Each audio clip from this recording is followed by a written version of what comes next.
भगवान महावीर का शासन चल रहा है और आने वाले कुछ दिनों के बाद ही हम सब मिलकर पूरा विश्व मिलकर भगवान महावीर का जन्म का नाटक बनाएगा। ऐसे भगवान महावीर जिन्होंने विपुलाचल पर्वत पर महासमोसन में बैठकर 12 सभाओं के बीच में विराजमान होकर हम कहते हैं भक्तों जीवों के लिए जिनेन्द्र देव की देशना सुनाई। जिस दिव्य ध्वनि को सुनकर भेद विज्ञान की प्राप्ति हो जाती है, जिस दिव्य उपदेश को सुनकर आत्मा परमात्मा के मार्ग पर चल पड़ती है, ऐसे जिन शास्त्र की वितरागवाणी भगवान महावीर ने 30 साल तक सुनाई और हम सबों ने सुनी, पूर्वाचार्यों ने सुनकर लिपिबद्ध किया और वो जीवनी आज भी निर्बाध रूप से चली आ रही है। आचार्य कौन स्वामी आत्मा की चर्चा करने वाले अध्यात्म के वेत्ता ऐसे कौन स्वामी भगवान अपने समय साल में कहते कि हे ज्ञानी जीव, यदि वास्तव में तो ये अपनी आत्मा से लगा रहे हैं, यदि वास्तव में तुझे आत्मा का आनंद लेना है तो अपने बारे में थोड़ा सा विचार कर। जिस प्रकार पानी की एक एक बूंद घड़े में गिरती है तो घड़ा भर, यदि वो घड़ा नीचे से फूटा हो तो वो पानी की एक एक बूंद घड़े में जाने के बाद भी नीचे निकल जाती है। वैसे ही हे आत्मा, तेरी भी आयु प्रति क्षण कम होती जा रही, ना जाने किस समय तेरी आयु पूरी हो जाएगी और तू चला जाएगा। किंतु ये ध्यान रखना, जो चला जाएगा वो तू है, जो यहाँ पड़ा रह जाएगा वो पुद्गल है। इस पुद्गल में और उस चेतन में, इस चेतन में और अचेतन में, उस मूर्त और अमूर्त में जो भेद विज्ञान कर लेगा वही तेरा सम्यक दर्शन है। और इसके बाद सम्यक दर्शन होता है कोई ही मोक्ष को प्राप्त करता है। राजा दशरथ बैठे हुए थे अपने सिंहासन पर और सिंहासन पर बैठे बैठे चिंतन कर रहे थे कि कल जब मैं रानी सुप्रभा के महल में गया था तो रानी बड़ी क्रोधित हो रही थी। जब मैं रानी सुप्रभा के घर में गया तो वो कोप भवन के अंदर आकुलता कर रही थी कि तो जब वो दासी आई उसने कहा कि हे राजन, इसमें दोष आपका नहीं है, ये दोष तो मेरा है। जब मैं युवा थी, दौड़ती थी तो पृथ्वी भी कांपती थी, और आज इस बुढ़ापे के कारण मैं चलती हूं तो पृथ्वी भी हिल नहीं पाती, बल्कि मैं कब जाती हूं। जब मैं युवा थी तो मैं दौड़ दौड़ के सारे काम कर लेते थे, किंतु आज ये शरीर पानी के बुलबुले की तरह है, क्षण भर में मुड़ जाता है। फूल सवेरे उगता है और शाम को मुरझा जाता है, उसी प्रकार ये शरीर कोगलिक है। आज मेरा शरीर इतना जर्जर हो गया है कि मुझे चलते समय भी मेरे पैर लखा जाते हैं, पैर कहीं रखती और कहीं बढ़ जाता है। हे राजन, मुझे दुख इस बात का नहीं है कि मुझे बुढ़ापा आ गया, मुझे दुख इस बात का नहीं कि मेरा शरीर जर्जर हो गया है, मुझे दुख इस बात का है कि मैं आपकी आज्ञा का पालन नहीं कर पाई। यदि मैं युवा होती तो मैं दौड़कर ये जिनेंद्र देव का गंधोदक सबसे पहले रानी को दे देती, तो आज आपको इस प्रकार का माहौल नहीं देखना पड़ता। हे राजन, गलती मेरी है कि मैं आज इतनी बुढ़ापे में आ चुकी कि मैं आपकी आज्ञा पालन नहीं कर पाई। हे स्वामीनाथ, बस आशीर्वाद निवेदन है इस दासी को उसकी अवस्था देखकर क्षमा कर देना, तो कि मेरा आपके सिवा, तो कि मेरा पालन पोषण आपने किया है बचपन से लेकर बुढ़ापे तक, अब मैं कहां जाऊंगी। इसलिए हे प्रभु, रानी का को देखकर आप मुझे क्षमा कर देना। राजा ये बात सुनकर विचार कर रहा है, देखो रानी की एक क्रोध कसाई में रानी का पूरा शरीर कपड़ा था, इधर वो दासी शरीर से जर्जर होकर कप रही थी। हे आत्मा, इतना सब होने के बाद भी मेरे को भेद विज्ञान नहीं हो, मुझे वैराग्य नहीं हो रहा।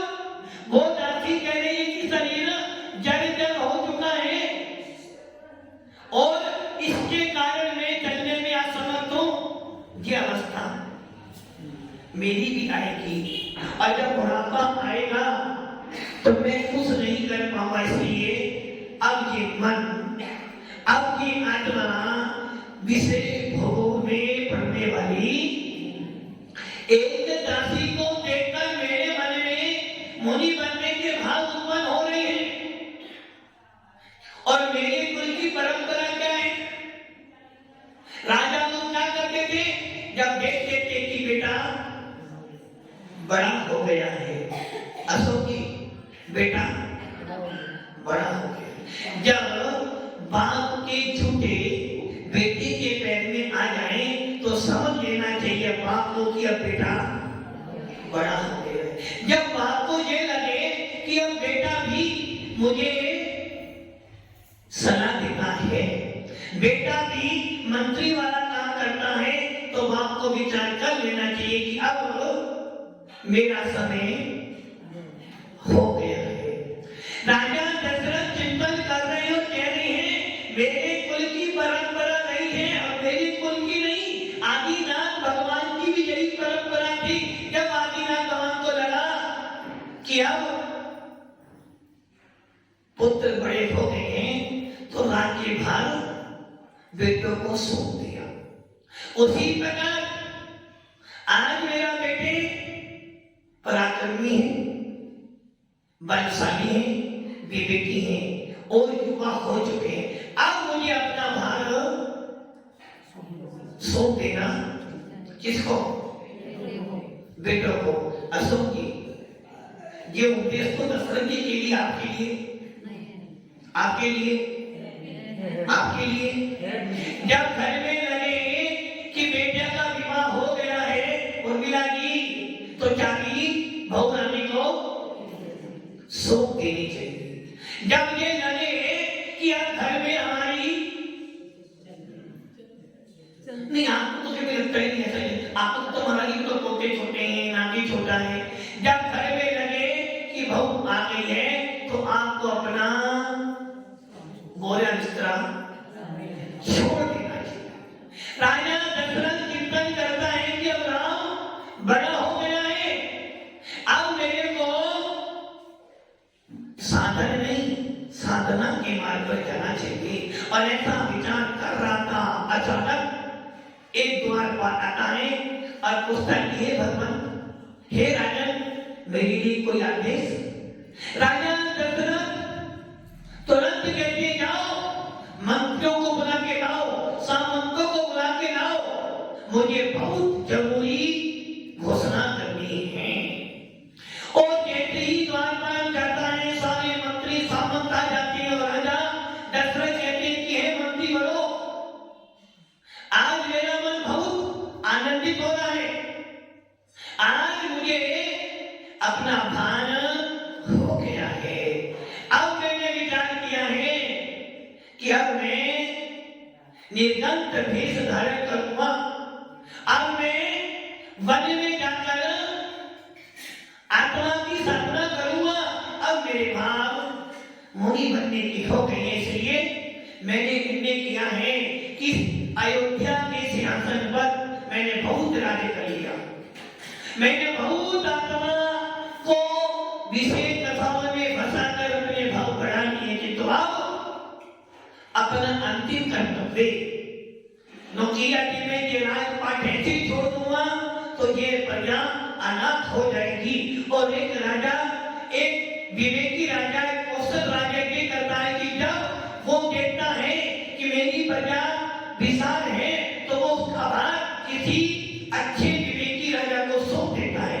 मैंने निर्णय किया है कि मेरा बेटा, मेरा पुत्र राम योग्य है, ज्येष्ठ पुत्र है और पिता की संपत्ति पर सबसे पहला अधिकार ज्येष्ठ पुत्र का होता है। इसलिए मैंने निर्णय किया है कि अब मैं राज्य भार छोड़कर राजा राम सिंहासन पर राम जी को बिठाकर बनने जाऊंगा। जैसे ही मंत्री सामंत सुनते ही निवेदन करते कि भगवान दीक्षा लेना बहुत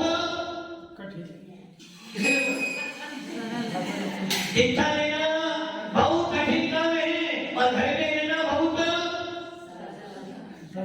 सरल काम। बाबूजी, घर में रहना बहुत यदि देखा जाए साधु जीवन से भी कठिन यदि कोई घर है तो आपका घर है।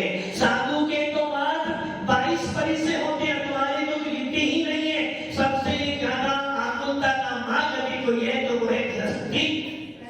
आत्मा का आनंद लेना हो तो मुनि मुद्रा धारण करो, और मुनि मुद्रा धारण करने के बाद यदि आत्मा का आनंद नहीं आ पाया तो मुनि बनना तुम्हारा व्यर्थ है। ये बात उड़ती उड़ती कर्णवास में पहुंच गई।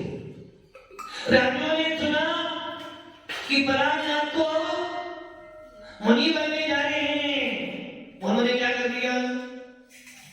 रोना धोना शुरू कर दिया। होता है क्योंकि स्त्रियों के मन कोमल होते हैं, स्त्रियों का मन भी कोमल होता है। और जिसने अपना जीवन भर पालन किया है अब वो मुनि बनने जाएंगे। अब इस अवस्था में कैसी साधना करेंगे? जिसने जीवन भर ऐसो आराम का जीवन बिता रहा हो, अब वो जंगलों में जाकर एक टाइम भोजन करके पैदल विहार करते हुए सर्दी गर्मी कैसे सहन करेंगे? और रानियों ने सुना, विलाप करती करती सबकी सब आ गई। ये तो राजा दशरथ अटल थे। इतने में द्वार पर आता कहता, भगवान, और ध्यान में सर्वभू हित नाम के मने प्रिय विपुल मने प्रिय यानी महामुनिराज पधारे हैं। राजा सुनता है और अपने सारे राज्यों को छोड़कर थोड़ा थोड़ा मुनि के पास पहुंच जाता है। और जैसे ही मुनियों के पास में पहुंचता है वो मुनि विपुल मंत्री बने बने जाने थे। और राजा दशरथ कहता कि हे भगवान, मुझे इतनी सारी अपार संपत्ति मिली, मेरे 4 बेटे हैं, मैं इस अयोध्या का नरेश हूं, आखिर ये सारा पुण्य मुझे कैसे मिला? मैं कौन था? मुनिराज उनकी सारी हिस्ट्री, पूरा वृत्तांत, पूरे भव सुना देते और भवों को सुनते सुनते सुनते राजा दशरथ मन ही मन में अपनी भावना को निर्मल करता जा रहा है। और जब मुनि ने अपनी सारी बात कह दी तो राजा दशरथ ने कहा कि हे भगवान, बस एक काम बाकी है, मैं अब नगर में जाऊंगा और अपना अंतिम दायित्व, अपना अंतिम उत्तराधिकारी बनाकर मैं आपके चरणों में आकर उस मुनि मुद्रा का आनंद लूंगा। इस आनंद को लेने के लिए तीर्थंकर भी तरसते हैं। हे भगवान, जीवन बहुत बिता दिया, इन भोगों से तृप्ति होने वाली 83 लाख फूल का भगवान सब देव भी राज्यावस्था में तृप्ति नहीं हो पाई। सागरों की आयु में देवता लोग रहते हैं, उन्हें भी तृप्ति नहीं हो पाती। तो मुझ जैसे अल्प आयु वाले की, मुझ जैसे संख्यात वर्ष की आयु वाले को कैसे तृप्ति हो सकती है? धिक्कार है उन लोगों पर जो विषय भोगों में पड़ जाते हैं। हे मुनिवर, बस घर जाऊंगा, राजमहल में जाऊंगा और राम को राज्य सिंहासन पे विराजमान करते हुए आपके चरणों में। अशोक जी क्या सोचा? शोक तो है, भाव तो कौन है, किंतु हमारा कुछ काम बाकी, कुछ बाकी, जो कुछ काम बाकी है ना, यही आए। जितने भी ये आत्मा शरीर से निकल जाएगी, सारे काम इसी तरह पे पड़े रह जाएंगे। पहले के राजा लोग सफेद बाल देखते थे, वैराग हो जाता था, बादल देखा वैराग हो गया। अशोक महाराज थोड़ा समय तो मालूम पड़ा, समय निकलते ही हमें विश्वास है कि हम कल भी जीवित रहेंगे। अशोक जी कल जीवित रहोगे? कल जीवित रहोगे? विश्वास है। यदि आपको ये विश्वास है कि मैं कल जीवित रहूंगा तो आपने मृत्यु को जीते। हमें तो एक पल का भी आपको भरोसा है? कल रहोगे? कब तक रहोगे? बस कल तक तो रहूंगा ही, परसों का पता। फिर भी कुछ समय मांग रहे, फिर भी कुछ समय। बस वो राजा दशरथ की स्थिति हुई, बस उसको भी घर जाना था, जाके वापिस आऊंगा, ये स्थिति। राजा दशरथ ये कह रहा, भगवत घर जाऊंगा, वापिस आ जाऊंगा, किंतु मेरे घर जाने में 7-2 साल लगने वाले नहीं है, मेरे घर जाने में तो 1-2 दिन लगने वाले हैं। बोलो महाराज, वो राजा थे, मैं राजा नहीं, किंतु रामगढ़ का निवासी हूँ, तो मुझे तो 1-2 साल तो। राजा दशरथ घर जाता है और घर जाकर जैसे ही कहता है कि मैं तो मुनि राम को वचन देकर आ चुका हूँ, मैं तो अब मुनि बनूंगा। जैसी ये बात कैकेयी सुनती है और जैसे ही ये शब्द भरत के कान में पड़ते हैं, भरत की सोच रहते हैं, देखो कितना अच्छा काम कर रहे हैं हमारे पिताश्री। जिस राजलक्ष्मी को भगवान आदिनाथ ने छोड़ा, जिस राजलक्ष्मी के पीछे पड़कर भाई भाई को मारता है, जिस धन के पीछे माँ बेटे को मारती है, बेटा माँ को मारते, जिस धन के पीछे घर में कलेश होता है, आज पिताश्री को भेद विज्ञान हो गया है कि वो लक्ष्मी छोड़कर बने में जा रही है। और मैंने ये सुना है कि जब आदिनाथ मुनि बनने गए थे तो उनका पोता भी साथ साथ में गया था। आज मेरे भी भाव बन रहे हैं, पिताश्री अभी महाराज बनते हैं तो मैं भी उनके पीछे पीछे मुनि राज बनने जाऊंगा। जैसे ये शब्द कैकेयी के कान में पड़ते हैं, कैकेयी सोचती है, एक तरफ तो पति जाने या दूसरी तरफ पत्नी जो होती स्त्री बस तो भी विश्वास कर पति चला जाए तो बेटे का मुंह देखकर जीवित रहने देती, मेरे यहाँ तो दोनों ही जा रहे तो फिर मैं क्या करूंगी। इसलिए अब मुझे कुछ न कुछ को उपाय सोचना। अचानक रात दरबार में आती है और देखती है कि पूरी सभासद बैठे हैं। राजा दशरथ सिंहासन पर बैठे थे, जैसे ही केकई गई राजा ने अपना आधा सिंहासन उसे दे दिया। केकई विराजमान हो जाती और कहती है प्राणनाथ, हे अयोध्या नरेश, हे रघुवंश के कुल विमल, आपको पता होगा मैंने जब आपके प्राण बचाए थे तो आपने मुझे एक वचन दिया था। वो वचन आज भी आपके राजमहल में धरोहर रूप में रखा है। आज वो समय आ गया है मांगने का। हे रानी, मैं तो मुनि बनने जा रहा हूं, मैं तो महामुनि बनने जा रहा हूं। मांग ले तुझे जो मांगना है, क्योंकि क्षत्रिय जो होते हैं वचन पूरा करते हैं। इसलिए हे रानी, कल का इंतजार न करना, क्योंकि कल को मैं असुर की कल को मैं चला जाऊंगा और मुनि बनने के बाद में कुछ नहीं कर सकता। इसलिए तुझे जो मांगना है मांग ले। रानी कहते प्राणनाथ विचार कर लेना, कहीं ऐसा ना हो जाए कि आपका दिल भर आए। राजा कहता कि हे रानी, क्षत्रिय जो होते हैं अपने प्राण देकर भी अपना वचन पूरा करके मांग ले।